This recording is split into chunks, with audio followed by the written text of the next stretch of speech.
Welcome to Kyle Anthony's UFC Betting Show. I am Kyle Anthony, and welcome to the podcast. Welcome to the betting show for UFC on ESPN, Vicente Luque versus Belal Muhammad. We're going to be breaking down the main event as well as another free play. So excited to break that down, but boy, are we coming off an absolutely shitty performance last weekend. Boy, we couldn't hit water falling out of a boat last weekend. Bad showing overall. We did hit on Aljamain Sterling at plus 350 as a free play, but we couldn't get in a groove on our client plays there. We did have Tecia Torres as our top 4% best bet pay, and thought she had it. I thought she, eked it out there in that third round, but it didn't matter either way. It was a losing night. We have not seen too many losing nights this year. Out of 11 of the UFC events, we've cashed in on 8, so we got a lot of profit built into that, but we need to add to that this weekend. So excited to break it all down. And for anyone who's new to this channel or those who do watch, I always appreciate anyone who, if you're subscribing, you're liking, you're sharing, you're commenting. All of that always helps this algorithm thing here, and as well as just, I love the banter. Follow me at Kyle Anthony UFC if you want some conversations over there, but we're going to be breaking down the main event now. We're going to get right into it. Vicente Luque versus Belal Muhammad. Right now we've got the line. We've got minus 170 on Vicente Luque, although I'm starting to see that in some books starting to tick up a little bit. On the other side, we got Belal Muhammad. He's plus 145. So first thing we're going to do here is we're going to go down each fight for each fighter. Last three, see what we see if one fighter can expose the other fighter, and if the line makes sense to place a wager. So the first one we talk about here is Vicente Luque, and 3 fights ago he fought Randy Brown. Interesting fight here when you take a look at it. You've got that long and lanky Randy Brown, very versatile with his striking. He can, very well rounded as well. But this was a spot here where really it worked out great for Luque, just how he strikes. And early you saw right away, he is blasting those leg kicks. I mean, one thing about Randy Brown, he's got those very skinny legs, and it was just a perfect target for Vicente to just chop away. I mean, right away, I don't even know how many leg strikes he had, but he was able to land consistently on him, and that was just took Brown out of his rhythm right away. And we already know that the power behind those leg kicks that Luque has, but he just kept piling it up. And there was even a point where he dropped Brown in that first round, got on top of him, did some ground and pound, but let him get back up, continue to just move forward. That's the thing with Luque. He's got that really aggressive style. He puts a lot of pressure on you. He mixes up those leg kicks and just allows to really, his opponent allows him to just break him down when he really has the ability to dictate the pace of the fight. That was what was going on in that first round. Going into that second round, more of the same. I mean, Vicente just chopping away. And there was even one point where he chopped at his legs. It dropped Randy Brown. Wasn't too much further after that as he continued to move forward. He had Randy Brown kind of in a clinch with his head down, throws a knee, drops him, end of story. But really from beginning to end, it was all Luque really just kind of dictating that pace, moving forward, and gets the finish in the second round by KO. Fighter for that 2 fights ago, he fought Tyron Woodley. This one here, I mean, this was a spot here where you start to see the decline of Tyron Woodley, but this is one here where right away Woodley went and he looked for the takedown. Now I think that's something that you may see Saturday night with Belal Muhammad, or you're definitely going to see that with Belal Muhammad. He's not going to want to stand with Luque, and that was something that Woodley didn't want to do either. He went in, he got up in close, and right away, which something, we're going to touch on this a little bit later, but something that you do see is that really everyone talks about Luque's striking and his power and his leg kicks, and all these things are really great, but definitely has grappling. He definitely has a good foundation when it comes to that, and this really showed it right away when he cut distance. Tyron Woodley kind of up against the fence. Great way to just transition from having his back against the fence and then switching up, having Woodley's back up against the fence, really kind of dictating the pace, landing some nice shots. And again, this was kind of, again, the decline of Woodley, but Woodley, throwing the big shots, Vicente answering, and then Vicente landed a big shot, wobbled Woodley. Woodley kind of couldn't really come to, went for a takedown, and then that's when Vicente Luque sinks in the Darce choke, finishes him in the first round. But I think it says a lot when you take a look at a guy like that, again, he's got the power, but he's really mixing in and really showing that he's got the ability hey, is the takedown going to be something that's going to be a path of least resistance? And we're seeing that Vicente is really piecing it all together. So he goes out there and gets a first-round submission victory over Tyron Woodley. And then most recently, he fought Michael Chiesa. Now listen, I'm not too high on Michael Chiesa to begin with. I think he's really overrated when it comes to a lot of this stuff. We keep talking about all these other things that he has in his skill set, and he's, fine-tuning his striking. I don't really see it too much there, but this is a fight here where, he did try to bring it, Vicente tried to bring it to Chiesa, moving in forward, trying to cut distance, trying to land the big shots, and this was right away. You really saw that Chiesa was on his bike, running around the outside of the cage, just kind of looking for the angle, kind of looking for an opportunity to kind of either level change or find a spot to kind of start to counter. And he did. Chiesa was able to kind of get in that level change, found, getting Luque to his back, getting the opportunity to kind of move from there and then get, sinking in submissions, hunting for submissions. This was a spot here where it looked like it wasn't going to be good for Luque, but this, again, shows that he has ability, not just on the feet, but again, he's in a terrible spot against Chiesa, who that's Chiesa's bread and butter. It's going to be back control. It's going to be, working from top position, and he had him exactly where he wanted him, and still Luque was just knowledgeable enough to reverse, get out of danger, and then all of a sudden he sinks in a choke and a submission on Chiesa, which is impressive. Again, it's not that high in Chiesa, but it's still getting that finish and submitting Chiesa in the first round says a lot. So, for this bout there, you did see him get another first round submission victory for a guy who's known for knockouts and finishing power. On the other side, we've got Belal Muhammad. He's plus 145. Now, 3 fights ago, he fought Leon Edwards. Now, this is a fight that I know that most people, a lot of people hate Leon Edwards. I mean, that's pretty much what goes. A lot of people do. This is a fight here that a lot of people I think they forget what happened in that first round. You've got the eye poke that happened in the second round, ended the fight, no contest. But if you look at that first round, Belal wasn't doing jack shit in that fight, and he pretty much kind of was skirting on the outside, throwing these, basic combinations. Leon was landing. Leon was moving forward. Leon's a guy who at times, I guess, can be very inactive on the feet, was easily outlanding Belal, defending the takedowns, keeping on the outside, pushing good pressure, landing good shots. I mean, it was pretty much, to me, it was a first round for Leon Edwards, and Belal really didn't do anything. Volume was low, couldn't really get into a rhythm on the level changes. Eye poke happens in the second round, fight ends, end of story. That kind of pushes Leon Edwards in a different direction, but in this position here, it pushes Belal, kind of gives him another opportunity to move up the ranks, even though it was an eye poke, even though he lost that first round. But either way, he goes out there and he gets a no contest against Leon Edwards, and so there you have it there.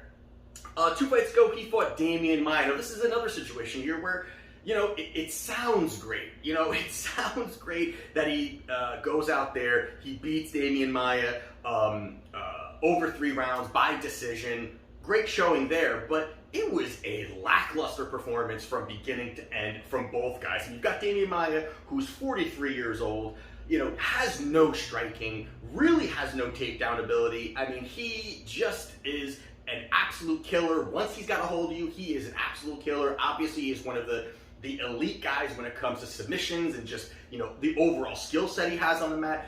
But he has just the worst takedown ability at this point in his career. He kind of pulls guard. You've seen that in many of his other fights here, and that was kind of what he was doing here. And even in those situations of just how terrible Maia looked, Belal, although he won the decision, I think it was 2 rounds to 1, he kept it close. I mean, this fight to me was almost unwatchable, just how sloppy it was. Both guys randomly going for takedowns, sloppily, combinations, very just like 1-2 winging it.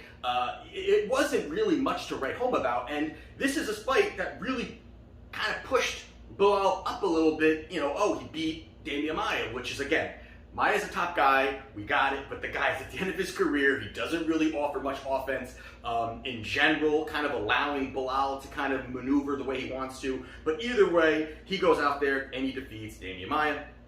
And then most recently, which is an impressive victory for him, against Stephen Wonderboy Thompson. Here he goes out there and he wins pretty much every round. He dominated, controlling. But again, there's just questions to me here where you're looking at it and you're kind of seeing a guy that, you know, Thompson starting to get up there in age also. But obviously we know if you can get this guy down, he just doesn't have that ability on the ground. We know that. That's where he's always been very good with kind of really working on his takedown defense, not allowing guys to get him down to the ground and having those position, controlling positions. But it was just one of those spots where he kind of just kept them on top. It wasn't an exciting, he dominated them. Yes, he dominated them in scorecards, but really it was just a kind of laying on top, keeping the position for the round, and allowing himself to win on the scorecards there. So, there you have it there on that. So with that being said, I think the first thing when you look at these two guys is the first thing we're talking about here is on the feet.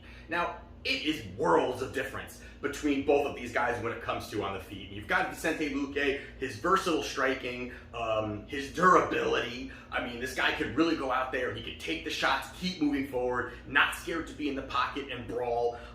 He's got the leg kicks. That's his number one weapon that he's going to be utilizing, where he sets up his offense, where he's firing out first, or he just finishes with it, or he just always mixes it in, and that is something that a lot of guys are worried about, and then that allows the shots to the head start to open up there.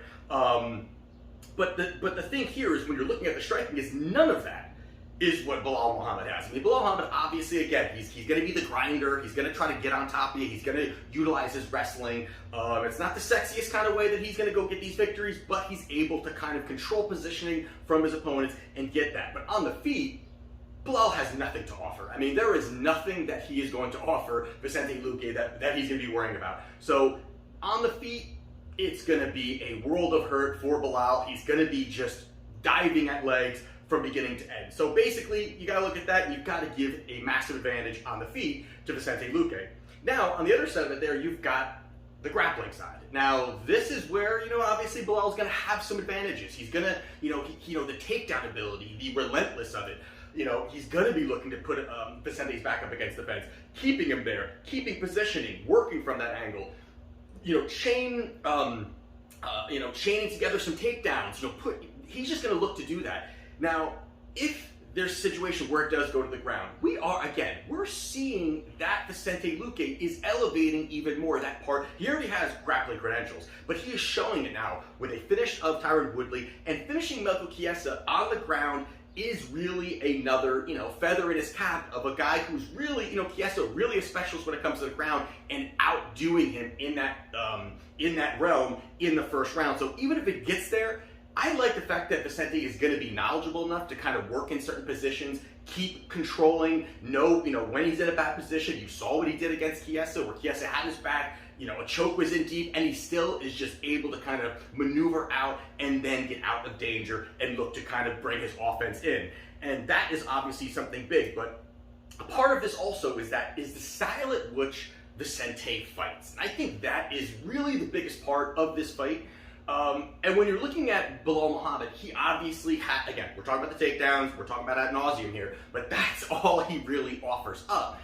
But how do you stop really somebody who's a great wrestler, who's just going to look to shoot, who's just going to be looking to shoot? You have to move forward. You have to keep them on their back foot so it's a lot harder to shoot. Now, you hear Daniel Cormier talk about this all the time. A lot of these big-time wrestlers talk about, hey, if you're going to get a wrestler out of rhythm, it has to come from moving forward, pressuring him, keeping him on his back foot. It's a lot harder to go for level changes when you're walking backwards or you're on your back foot and you're trying to level change. Not going to have enough really energy or push or momentum to really kind of level change and get your opponent to the ground. This is where Vicente and his style works perfectly, in my opinion, because now he's going to be able to move forward. He's the kind of guy who's going to be in your face, who's going to move forward. Now, of course, he's going to be worrying about those takedowns, but I don't see that really being enough for him. I think that Vicente doesn't want to be to the ground. Obviously, that's not where he's going to want to be, but I think he's okay with it. I think that he knows, hey, I'm okay down there. It's not that he is, he's Wonderboy Thompson where he just has nothing. He's going to have the ability to either reverse certain positions. He looks to submission hunt constantly. You see guys who have taken him down where he's reversed them and submits them. So that is something where I think the submission hunting mixed with this forward pressure of Vicente really is just going to allow the leg kicks to be open as Belal's moving backwards, all the offensive shots as Belal moving backwards, and then it's going to be hard for him to really level change and take Vicente down. So for me here, it's minus 170 here. I'm not going for a method of victory on this one. I'm taking Vicente straight here. I just don't think Belal Muhammad is that good. I'm going to be honest with you, I don't think he's that good. He's a company man. UFC loves the guy. I just don't see it. I think this is a great setup for Vicente to go out there and just control the action, dominate, find a finish possibly. But for me here, I like Vicente Luque, minus 170 to get the finish, to get the job done in the main event. And the other fight we're going to be talking about here is Devin Clark versus William Knight. Now, here we've got Devin Clark, he's minus 185 roughly. We've got William Knight as plus 150. So for me here, I'm going to kind of just give this one out without fully diving into it. But the biggest thing for me here was most eye-opening was the last fight for each one of these fighters. And the first thing here is you got Devin Clark who fought Ian Cutelaba. And Cutelaba beat the living shit out of him in this fight. From the beginning to end, he had top control. He was smacking him around, dropping big shots. Really just controlled the action. When he was on top, really the ground and pound was there. And not only that, but there was I don't know if you guys seen the picture, but Devin Clark, where he got his jaw or his gum kind of detached from his face. Whatever it wasn't pretty, but I mean, just an absolute beating from Ian Cutelaba, going out there, getting the job done, landing the big shots. Really, just a massive amount of just MMA mileage also on Clark, and just a lot of damage that he took.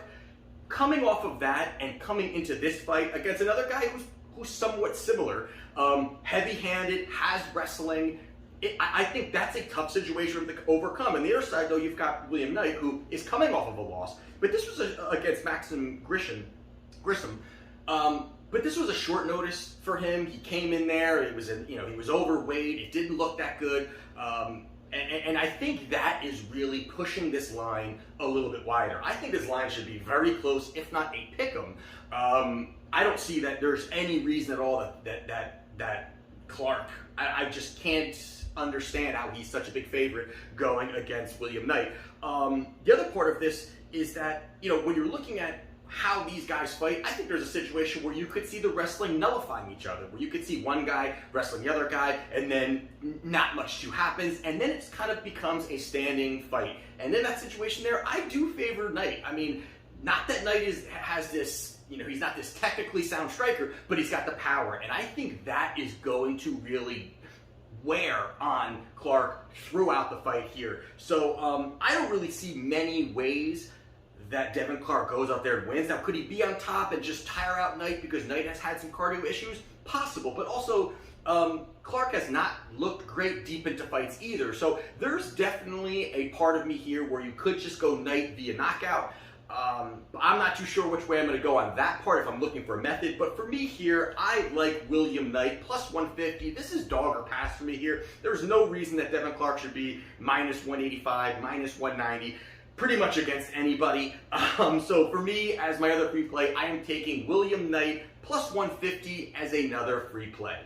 So those are my free plays for UFC on ESPN. Really excited about it, getting back to business. So, again, if you're looking for my WagerTalk plays, I have a 5% best bet play up right now. Out of the last 12 months, I'm 9-3 on those best bet max plays. So take a look if you're interested, and let's see how we do. This is Kyle Anthony's UFC Betting Show, and I'll see you next time.